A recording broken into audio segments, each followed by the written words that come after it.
The first time I truly understood terror, I was standing on the shoulder of a pitch-black highway with my 3-year-old son trembling in my arms. My name is Aaron, and I'm an Omega who spent the last 3 years running from a nightmare that refused to let me go. Alex's tiny fingers clutched my shirt so tightly I could feel his fear radiating through the fabric. The autumn wind cut through us both, carrying with it the scent of approaching danger, a scent I knew all too well. Frank was close, too close. I'd been careful, so damn careful. New city, new name on the lease, cash-only transactions, no social media, no trail. But somehow he'd found us again. The restraining order meant nothing to an alpha who believed I belonged to him, who thought my body, my choices, my entire existence were his to control. Aaron, his voice carried across the empty road, making my blood run cold. I pressed Alex closer to my chest, his little heart beating rapidly against mine. Shh, baby, Papa's here. I've got you. But the truth was, I had nothing. No car, it had broken down 2 miles back. No phone signal in this dead zone. No backup plan. Just me, my son, and the crushing weight of 3 years' worth of running, finally catching up to us. Then I heard it, a deep rumbling roar that grew louder with each passing second. Headlights cut through the darkness and a massive Harley-Davidson pulled up beside us. The engine's growl drowning out even my racing heartbeat. The rider was enormous, easily 6'4", with arms covered in intricate tattoos that disappeared beneath a worn leather jacket. Dark hair fell just past his collar, and when he turned to look at me, his eyes were the color of storm clouds before lightning strikes. You in trouble? His voice was rough like gravel and whiskey, but there was something underneath it that made my Omega instincts quiet instead of scream. Yes. The word came out as barely a whisper. He glanced past me, toward where Frank's silhouette was growing larger in the distance. The stranger's jaw tightened, and I caught his scent on the wind, cedarwood and smoke, unmistakably alpha, but without the overwhelming aggression that usually accompanied it. How fast can you move? He asked. Not fast enough with Alex. Then don't move. Get on. He pulled off his helmet and held it out to me. Both of you. I don't even know you, and in about 90 seconds you're going to know that guy real well again. Your choice. His eyes locked on mine, and I saw no deception there. No hidden agenda. Just an off. Aaron. Frank's shout was closer now. Maybe 30 yards. My hands were shaking as I took the helmet. The stranger, this alpha who owed me nothing, helped me secure Alex against my chest using my jacket as a makeshift carrier. His hands were careful, gentle even, as he made sure my son was safe. Hold tight to me. Don't let go no matter what. I climbed onto the bike behind him, wrapping one arm around his solid torso while keeping the other firmly around Alex. The leather of his jacket was cool against my palm, and I could feel the strength in his frame as the engine roared to life. Wait, who are you? Rico. That was all he said before the bike shot forward, the acceleration pressing me back against him. I heard Frank screaming behind us, heard the rage and possession in his voice. But it was growing fainter with every second. The highway lights blurred into streams of gold and whites. Wind whipped around us despite the helmets, and Alex made a small sound, not of fear but of wonder. My son, my beautiful boy, was experiencing something new instead of running in terror, and that alone made me hold tighter to this stranger named Rico. I risked a glance backward. Frank was nothing but a diminishing shadow in the distance, growing smaller and smaller until he disappeared entirely. We rode for what felt like hours but was probably only 20 minutes. Rico didn't speak, didn't ask questions, just drove with the kind of confidence that came from years on the road. I found myself studying the back of his neck, the way his hair moved in the wind, the tattoos that crept up from his collar, symbols and designs I couldn't quite make out in the darkness. Eventually he slowed down and pulled into a small motel off the highway. The neon sign flickered vacancy in faded red letters, and rain had started to fall in a light drizzle. Rico parked and killed the engine. The sudden silence was almost deafening. I climbed off carefully, my legs shaking from adrenaline and fear and relief all mixed together. Alex had fallen asleep against my chest, exhausted from crying and fear. When my knees nearly buckled, Rico's hand shot out, steady me. Easy there, I'm okay. But I wasn't. My whole body was trembling. Rico looked at me, really looked at me, and I saw the assessment in his eyes. Not predatory, not possessive, just evaluating the situation like someone used to making quick decisions. You need a room. Food. Probably a phone. I don't have money for any of that. The admission burned, but lying would have been pointless. He nodded once as if he'd expected that answer. Wait here. But, just wait. He walked into the motel office. And I stood there in the rain, holding my sleeping son, wondering what the hell I was doing, trusting a complete stranger. But what choice did I have? Frank knew my car. He'd probably already called it in, reported it stolen or abandoned. My credit cards were maxed out from 3 years of running. My family had stopped taking my calls 2 years ago when Frank convinced them I was unstable. Rico emerged 5 minutes later with a key dangling from his fingers. Room 12. Ground floor. Around back. Lock the door. I took the key, our fingers brushing for a moment. Why are you helping me? He was quiet for several heartbeats, rain pattering against the pavement around us. Finally he said, because you needed it. Simple. Direct. No expectations attached. I can't repay you. Didn't ask you to. He gestured toward the room. Go. Get the kid warm and dry. I started to walk away, then stopped. Will you leave? You want me to stay? I'm terrified he followed us somehow. That he's watching. Rico's expression hardened. I'll be right outside your door. Anyone tries to get in, they go through me first. Something in the way he said it made me believe him completely. This alpha, this stranger, was offering protection without asking for anything in return. It defied everything I'd learned about alphas from Frank. Thank you, Rico. Get some sleep, Aaron. As I settled Alex into the bed and locked the door, I could see Rico's silhouette through the window, sitting in a chair he'd pulled from somewhere, arms crossed, completely alert. For the first time in 3 years, I closed my eyes and actually slept. Morning sunlight filtered through the cheap motel curtains, painting stripes across Alex's sleeping face. I woke to the sound of gentle knocking, 3 soft raps that somehow conveyed both patience and urgency. Aaron. It's me. I opened the door to find Rico standing there, looking exactly as he had the night before except for the paper bag in his hand and the 2 cups of coffee balanced in a cardboard carrier. Figured you'd need breakfast. He held up the bag. And caffeine. The smell of fresh donuts made my stomach growl audibly. I hadn't eaten since yesterday morning, having spent all my remaining cash on the gas that didn't get us far enough. You stayed out here all night? Said I would. He stepped aside to let me take the food. Kid away? Not yet. He's exhausted. Rico nodded, leaning against the doorframe. In the daylight I could see him more clearly, the sharp angles of his face, the small scar above his left eyebrow, the way his tattoos formed a sleeve that titter under his shirt. He had the kind of face that belonged on wanted posters or magazine covers. Depending on which side of the law you stood. I woke Alex gently, and we sat at the small table while he munched on a chocolate donut, getting more of it on his face than in his mouth. Rico watched with an expression I couldn't quite read. Not exactly soft, but not hard either. So, Rico's eyes met mine across the table. You going to tell me what's really going on? I'd known this conversation was coming. You don't accept help from a stranger without eventually explaining why you needed it. His name is Frank Cross. We were together for 2 years before I got pregnant. Rico's expression didn't change, but I saw his hands tighten slightly around his coffee cup. He seemed perfect at first, protective, attentive, everything an omega is supposed to want in an alpha. The bitterness in my voice surprised even me. But protective became controlling. Attentive became obsessive. He monitored everything, my suppressants, my friends, where I went, who I talked to. Alex reached for another donut, oblivious to the conversation happening over his head. When I found out I was pregnant, I thought maybe it would get better. Instead, he demanded I terminate. My voice cracked slightly, said he wasn't ready for a kid, that it would ruin his career, that I was trying to trap him. But you kept the baby. I kept my son. The distinction mattered. And Frank made my life hell for it. The psychological abuse got worse. He'd show up at my work, call me dozens of times a day, tell I was unstable and hormonal. By the time Alex was born, I'd lost my job, most of my friends, and any sense of safety. Rico's jaw was tight, but he stayed silent, letting me continue. I left when Alex was 3 months old, just packed what I could carry and disappeared.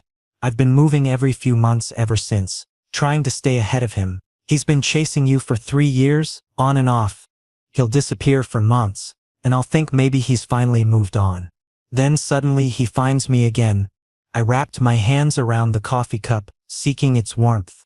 I thought I'd been so careful this time.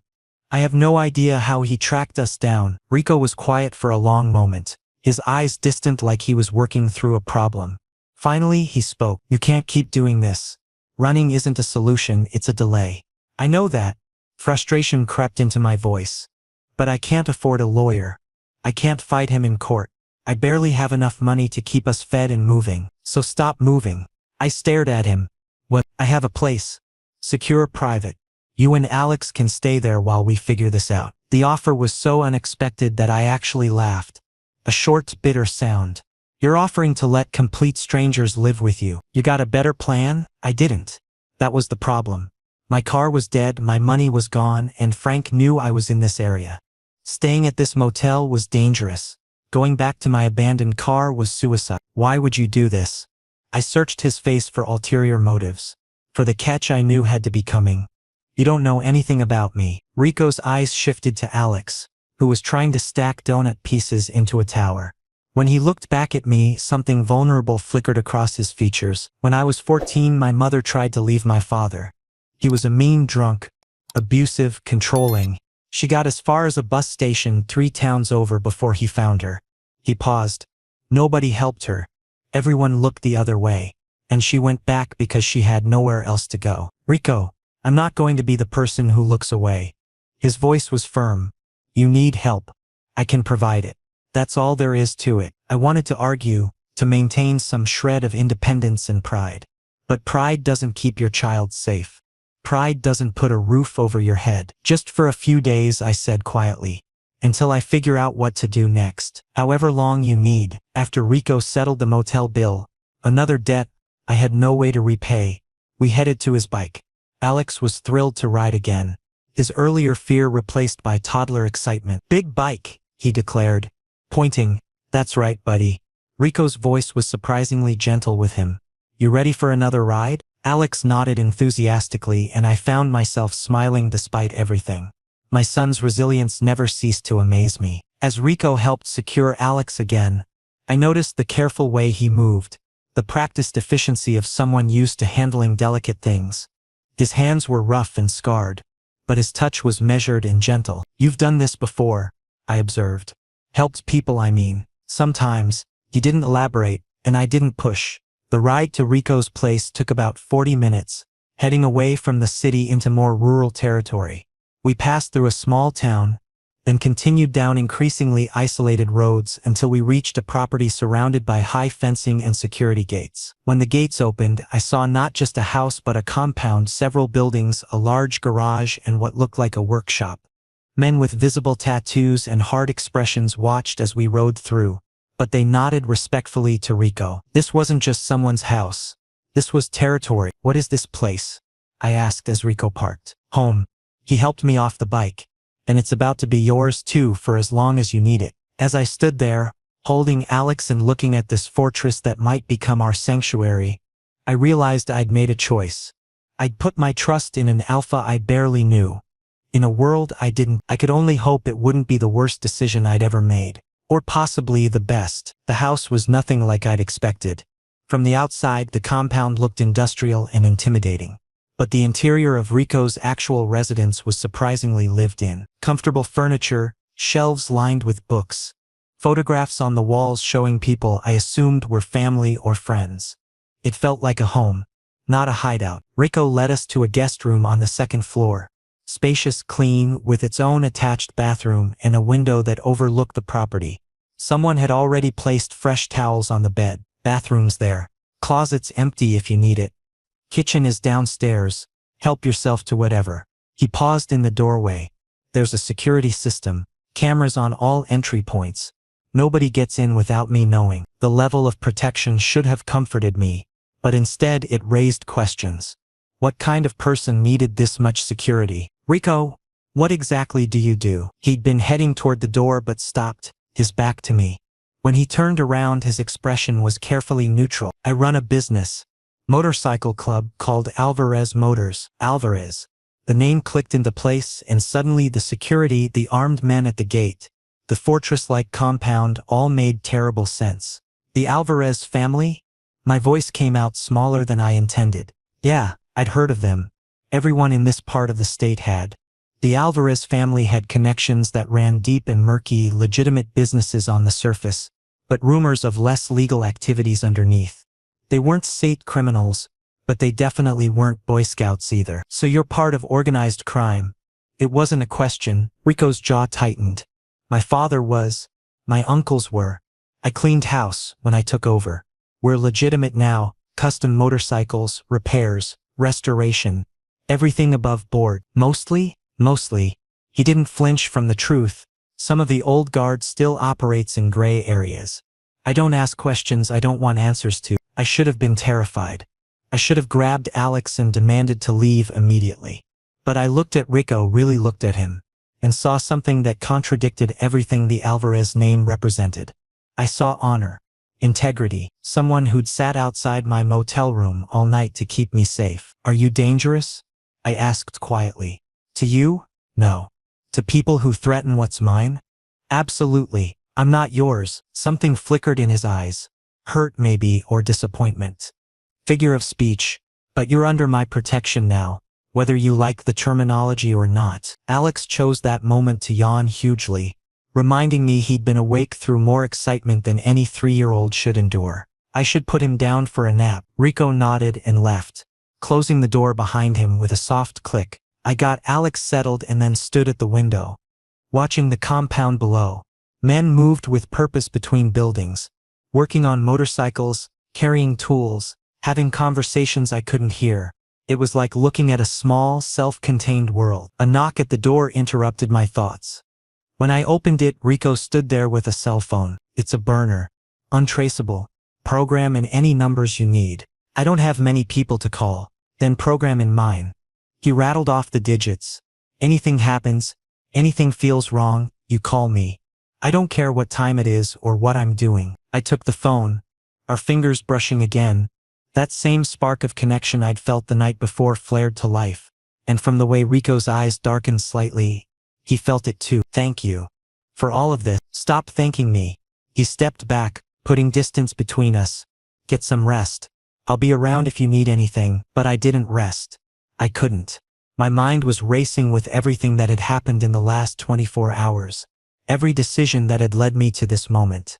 I'd gone from desperate and alone to protected by someone whose very name carried weight and fear in equal measure. That evening, Rico knocked again and asked if we wanted dinner. Alex woke up cranky from his nap but perked up at the mention of food. We followed Rico downstairs to a kitchen that looked like it could serve a small army. You cook? I asked, watching him pull ingredients from the refrigerator. Had to learn. Living alone means cooking for yourself or eating garbage. He made pasta. Nothing fancy, but competent and surprisingly good. Alex ate enthusiastically, and I found myself relaxing slightly in the domestic simplicity of the moment. After Alex was asleep again, Rico and I ended up on the back porch, watching the sun set over the property. He'd offered me a beer, but I'd declined. Smart choice for an unmated Omega, he said, taking a sip of his own. Unmated. The word hung between us, heavy with implication. Can I ask you something personal? I ventured. Shoot, are you mated? Involved with anyone? He shook his head. Been too busy cleaning up my family's mess and running the business. Romance hasn't exactly been a priority. Don't you want that eventually? A mate? A family? Rico was quiet for so long I thought he wouldn't answer. Finally he said, I want what my parents never had. What they destroyed. I want a partnership built on respect and choice, not possession and fear. His words resonated so deeply it physically hurt. That's exactly what I wanted. What I'd thought I had with Frank before everything went wrong. That's rare, I said softly. Worth waiting for though. We fell into comfortable silence, and I found myself studying his profile in the fading light. Strong nose, defined cheekbones, lips that looked firm but not cruel. He was objectively attractive, but more than that he was solid, reliable.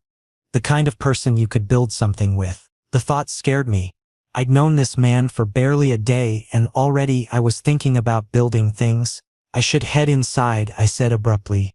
Standing up, Rico rose as well, and suddenly we were very close. I could smell his scent stronger now in the evening air, cedar and smoke and something uniquely him. My omega biology responded before my brain could intervene, and I felt myself leaning slightly toward him. Aaron, his voice was low, almost a warning. Yeah? You're giving off a scent. Mortification flooded through me.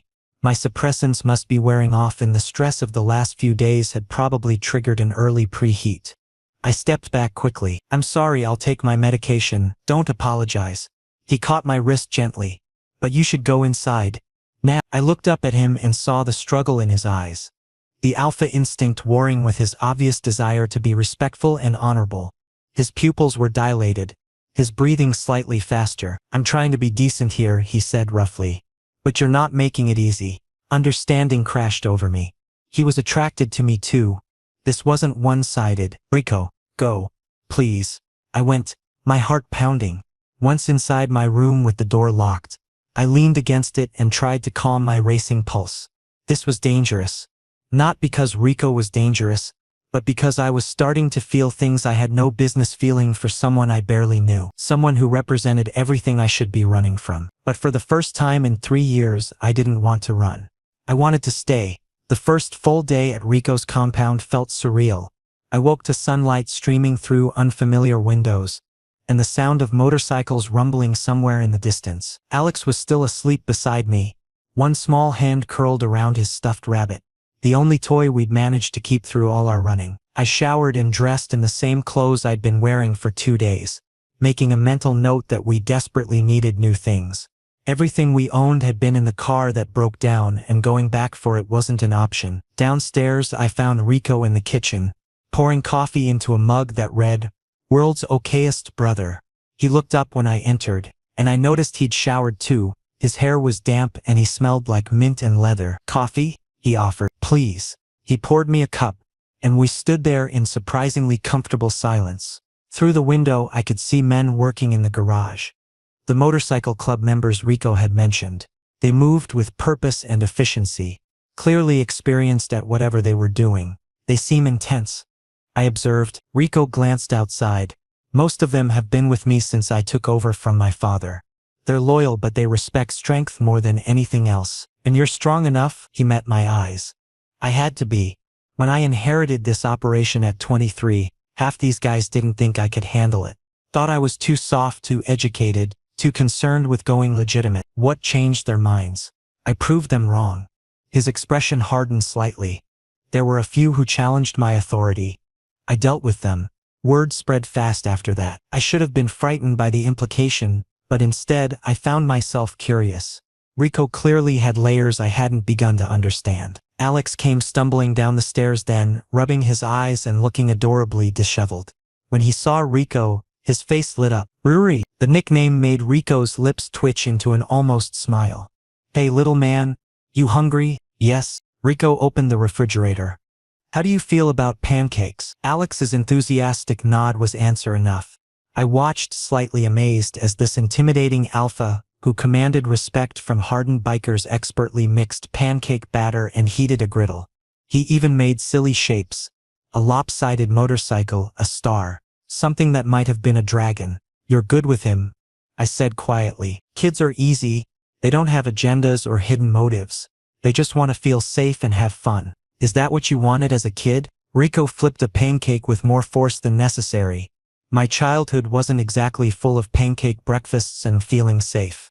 My father believed in tough love.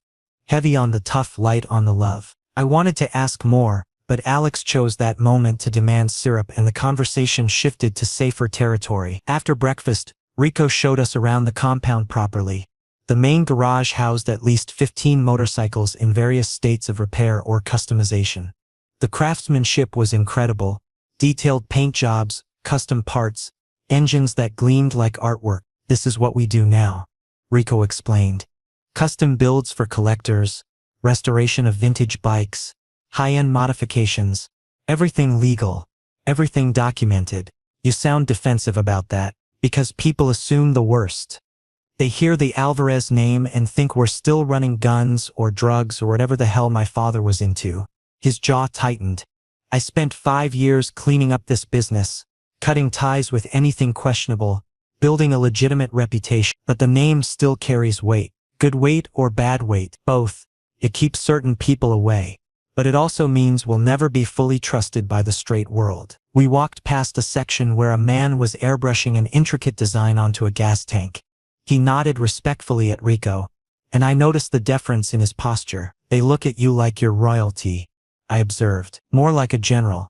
This isn't a kingdom, it's a battalion, and I'm responsible for every single person here. The weight of that responsibility was evident in his voice, in the tension he carried in his shoulders.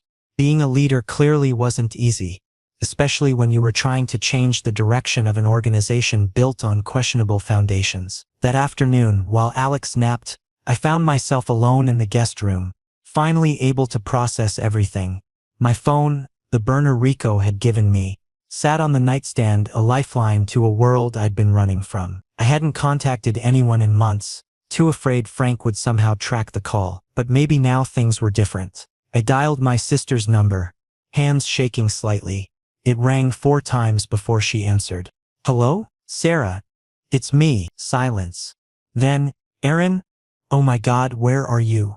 Are you okay? Is Alex safe? Tears welled up at the genuine concern in her voice. We're safe. I'm sorry I haven't called. I was afraid. Frank came by here 3 weeks ago, she interrupted, asking if we'd heard from you. He seemed desperate, unhinged. Mom almost called the police. You should have.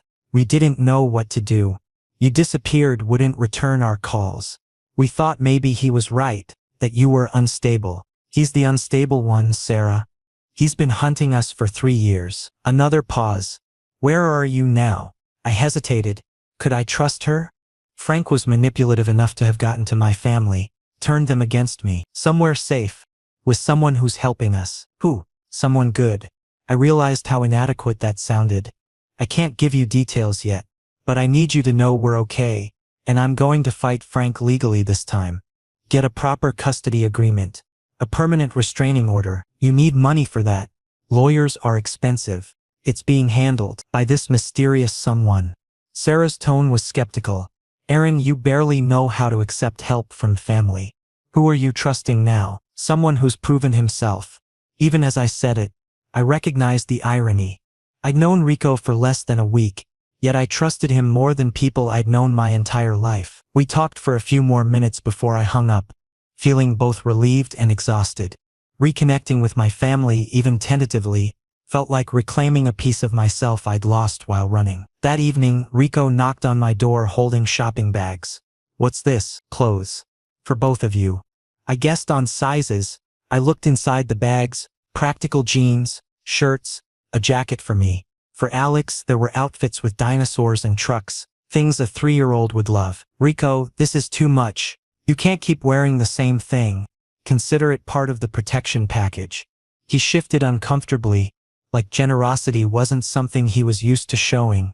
Besides, the kid needs clean clothes. Thank you. The words felt inadequate for everything he'd done, but they were all I had. There's something else. He pulled out a folder. Information on the lawyer I mentioned. His name is Marcus Webb. He specializes in family law, custody cases, protection orders. I've already filled him in on the basics. I took the folder with trembling hands. This was real. This was actually happening. The chance to stop running and start fighting back. When do I meet him? Tomorrow if you're ready. He'll come here so you don't have to leave the compound. The thoughtfulness of that arrangement hit me hard. Rico had considered everything. My safety, my comfort, even the logistics of having a young child. Why are you doing all this? The question came out barely above a whisper. Rico was quiet for a long moment, his expression unreadable.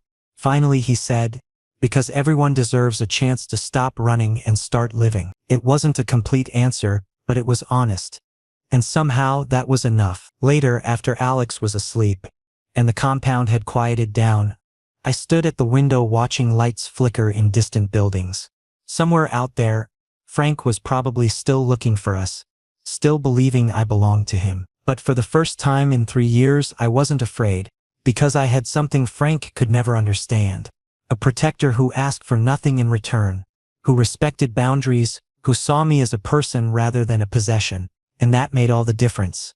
The lawyer's visit went better than I'd expected. Marcus Webb was professional, thorough, and surprisingly optimistic about our case. He asked difficult questions about my relationship with Frank, documented everything I told him, and explained the legal process in terms I could understand. The key is establishing a pattern of harassment and psychological abuse, he said, making notes on his tablet. Your testimony combined with any documentation you have, emails, texts, witness statements will build a strong case. I don't have much physical evidence. I had to leave everything behind so many times. Then we'll focus on recent incidents. The highway encounter, his showing up at family members' homes, any communication attempts. We'll also file for emergency full custody and an extended restraining order. Rico sat in on the meeting, quiet but present. I noticed how Marcus treated him with careful respect, aware of who he was and what that name meant. After Marcus left, I felt simultaneously hopeful and drained.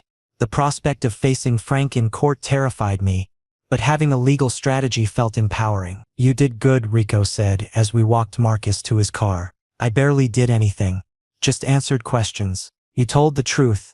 That takes courage. Over the next few days a routine emerged.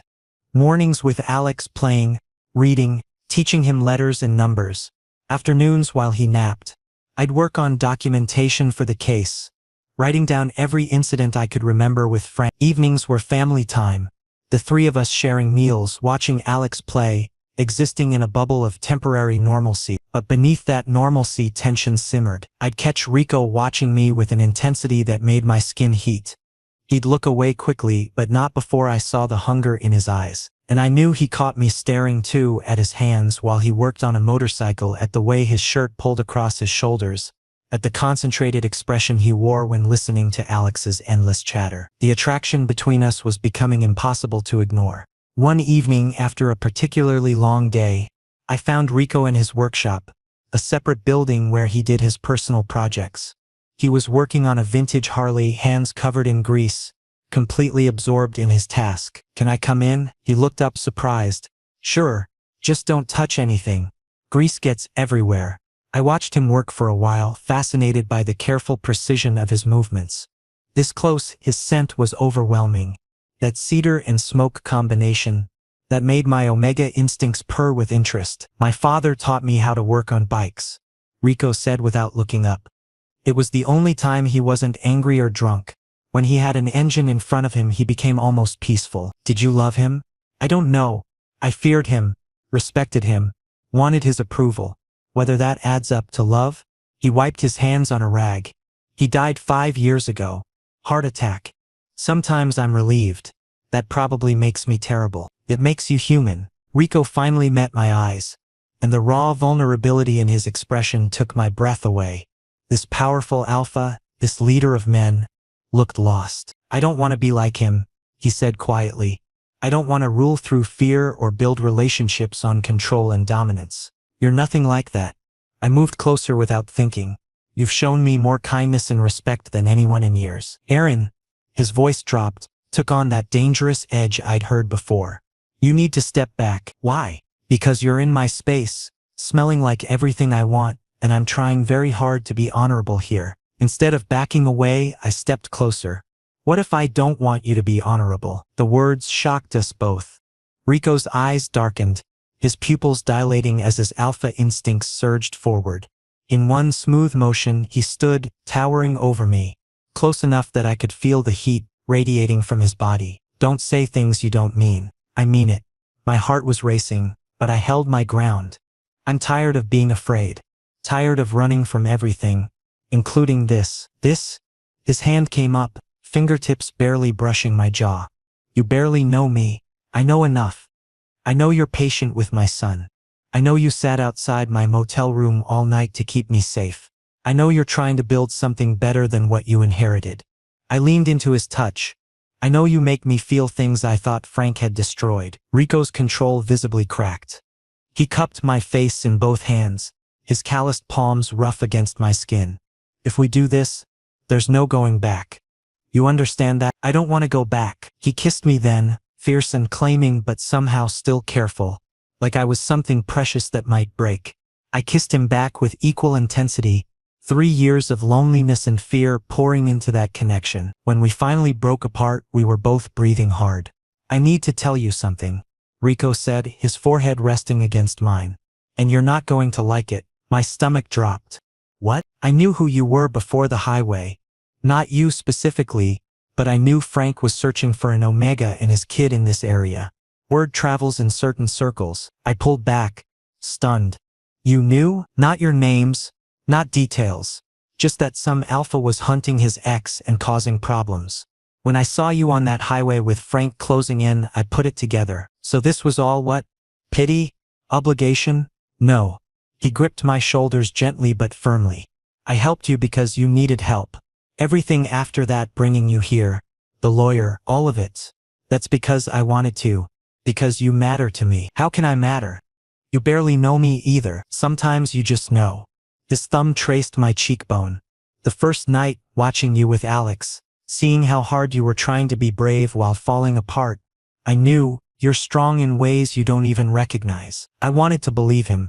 Every fiber of my being wanted to trust that this wasn't manipulation or control disguised as care. I'm scared, I admitted, terrified that I'm making the same mistake again. The difference is, I'm telling you to be scared. I'm telling you to question everything, to set boundaries, to run if you need to. He released me, putting distance between us. Frank would never do that. He'd tell you your fears were irrational, that you belonged to him, that you had no right to doubt. He was right. The contrast was stark. I want to try this, I said carefully. But slowly, I need time to trust my own judgment again. Then we'll take all the time you need. The relief in his voice told me everything I needed to know. This wasn't about possession or conquest. This was about two damaged people finding something real in the wreckage of their pasts. I left the workshop feeling shaken but hopeful. As I walked back to the main house under a star-filled sky, I realized something profound. For the first time since leaving Frank, I wasn't just surviving. I was beginning to heal. Enrico Alvarez, tattooed biker with a complicated past and an uncertain future, was helping me do it. Not by saving me, I was learning to save myself, but by standing beside me while I figured out how. 2 weeks passed in a strange mixture of domesticity and mounting tension. The legal proceedings moved forward.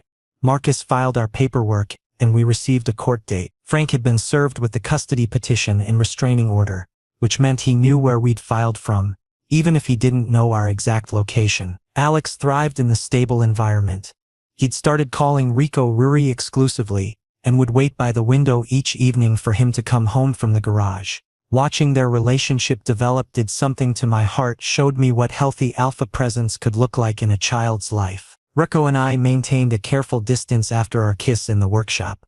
We'd agreed to take things slowly, but the awareness between us crackled like electricity. Every accidental touch, every shared glance carried weight. Then everything exploded on a Thursday morning. I was making breakfast while Alex played with toy motorcycles on the floor. Rico had left early for a meeting with suppliers. The compound was quiet, peaceful. Then someone started pounding on the main gate. I froze, every instinct screaming danger. Through the window I could see one of Rico's crew members, a man named Diego, speaking into his radio urgently. The pounding continued, accompanied by shouting. I couldn't quite make out. My phone rang. Rico's number. Stay inside, he said without preamble. Lock all the doors and take Alex to the safe room I showed you. What's happening? Frank's here. My blood turned to ice. How did he find us? Doesn't matter right now. Just get somewhere safe. I'm 5 minutes away. The safe room was actually a reinforced basement accessible through the pantry. I grabbed Alex and ran, his toys scattering across the floor. Papa, what's wrong? His voice was small, frightened. We're playing hide and seek. I lied, trying to keep my voice steady. We need to be very quiet. I locked us in and sat with Alex in my lap. My phone gripped tightly in my hand. Through the thick walls I could hear muffled shouting, the roar of multiple motorcycles arriving. Then Rico's voice commanding, dangerous, absolutely in control. I wanted to see what was happening, but I'd promised to stay hidden. The wait felt eternal. Alex eventually fell asleep against my chest, exhausted by fear he didn't fully understand. I stayed awake, every muscle tensed, listening for any sound that might indicate the situation was escalating. Finally, my phone buzzed with a text from Rico. "It's handled. You can come up." I carried Alex upstairs carefully. The house was empty, but through the window I could see a scene that made my breath catch. Frank was on his knees in the driveway, hands zip-tied behind his back, surrounded by Rico's crew members. 2 police cars were present, lights flashing, and Rico stood directly in front of Frank, his posture radiating controlled fury. I couldn't hear what was being said, but I watched as Rico gestured to the officers. They hauled Frank to his feet and put him in the back of a cruiser.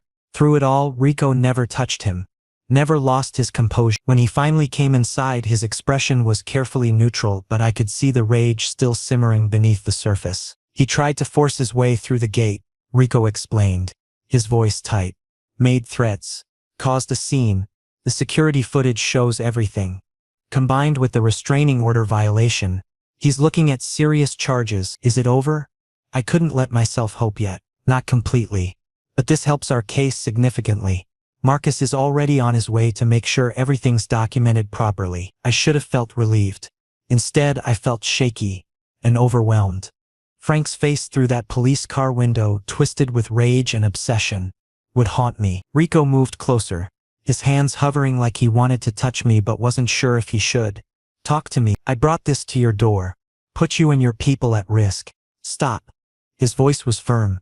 "Frank brought this on himself. You're the victim here, not the problem." "But, Aaron," he finally touched me, hands gentle on my shoulders. "Let me be very clear about something. I don't blame you. I'm not angry at you. The only person I'm furious with is the alpha who's so damaged he thinks stalking and terrorizing someone is acceptable behavior." Tears I'd been holding back finally spilled over. Rico pulled me into his arms, and I let myself break down. Not just over today, but over 3 years of fear and running and never feeling safe. "I've got you," he murmured. "You're safe here. I promise you're safe." When the storm of tears finally subsided, we sat together on the couch. Alex was still asleep upstairs, blissfully unaware of how close danger had come. "What happens now?" I asked. "Now we let the legal system do its job. Marcus will make sure every charge sticks, and we keep living our lives, because that's how we win, by not letting Frank's obsession define us." "Our lives?" I tested the phrase.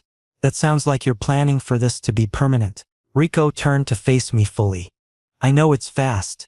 I know we barely know each other in the conventional sense. But I also know I've never felt this protective of anyone. Never wanted to build something real with someone the way I do with you." My heart raced. "Rico, I'm not asking you to decide anything right now," he continued. "I'm just telling you where I stand. When you're ready, if you're ever ready, I'll be here." It was the opposite of Frank's constant demands and pressure. Rico was offering choice, time, space to heal. Everything an Omega should receive from a potential mate, but so rarely did. "I care about you too," I admitted, "more than I probably should this quickly. There's no timeline for feelings. They exist or they don't. What if I'm broken? What if Frank damaged me too much to be good for anyone?" Rico's expression softened. "You're not broken, you're healing. There's a difference." He took my hand carefully, giving me every opportunity to pull away. "And if you need time to heal, I'll wait. If you decide I'm not what you want, I'll accept that. But I need you to know, you're not a burden or a charity case. You're someone I'm choosing to stand beside." The words settled into my chest, warm and solid. This was what partnership looked like. Not possession, not obligation, but genuine choice and respect. "I want to try," I said quietly. "I want to see where this goes." Rico's smile was subtle but genuine. "Then we'll take it one day at a time." That evening, after Alex woke up and we all had dinner together, Rico made an announcement. "I talked to Marcus. Your court date is in 6 weeks. He thinks with Frank's arrest today, we have an excellent chance of getting permanent full custody and an extended restraining order." 6 weeks. It felt both too soon and too far away. "You'll be ready," Rico assured me. "And you won't face it alone." Looking around the table at my son happily eating spaghetti, at this alpha who'd become so much more than a protector, I realized something profound. I'd stopped running. Not because I'd found a place to hide, but because I'd found a reason to stand and fight. Frank had taken 3 years of my life, had made me believe I was weak and worthless. But sitting here in this fortress that had become a home, surrounded by people who chose to protect rather than control, I understood my own strength. I was an Omega, yes. A parent, absolutely. A survivor, without question. And now maybe I was ready to become something more. Someone who lived rather than simply existed. With Rico beside me, I was finally ready to stop running and start building a future. Our future.